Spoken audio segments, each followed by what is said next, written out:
19 বার বিসমিল্লাহ বললে কি হয় জানলে আপনি অবাক হয়ে যাবেন।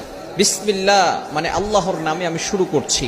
পবিত্র কোরআনুল কারীমের ভিতরে সর্বপ্রথম কিন্তু আল্লাহ তাআলা বিসমিল্লাহির রহমানির রহিম দিয়ে শুরু করেছেন, ঠিক কি না? বিসমিল্লাহির রহমানির রহিমের ভিতরে অনেক ফজিলত রয়েছে। 19 বার পড়লে এর গুরুত্বপূর্ণ একটি ফজিলত রয়েছে। ওমর রাদিয়াল্লাহু তাআলা আনহুর যুগে রোম সম্রাট একবার ওমর রাদিয়াল্লাহু তাআলা আনহুর কাছে এসে হাজির হলেন। বললেন, ইয়া আমিরুল মুমিনিন খলিফাতুল মুসলিমিন, আমার মাথায় প্রচন্ড ব্যথা।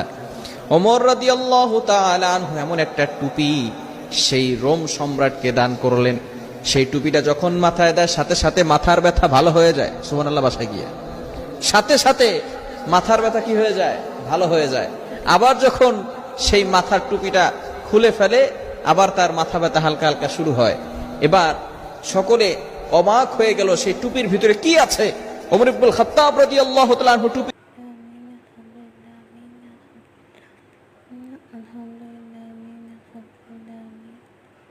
আমি কি করছি? বাবুরা টনুর সাথে বসে আছে, বলো আমরা খাবার খাচ্ছি। কি দিয়ে খাচ্ছি? বলো মাছ দিয়ে খাচ্ছি।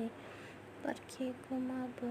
বলো আলহামদুলিল্লাহ আমিন, আলহামদুলিল্লাহ আমিন, আলহামদুলিল্লাহ আমিন, আলহামদুলিল্লাহ আমিন, আলহামদুলিল্লাহ আমিন,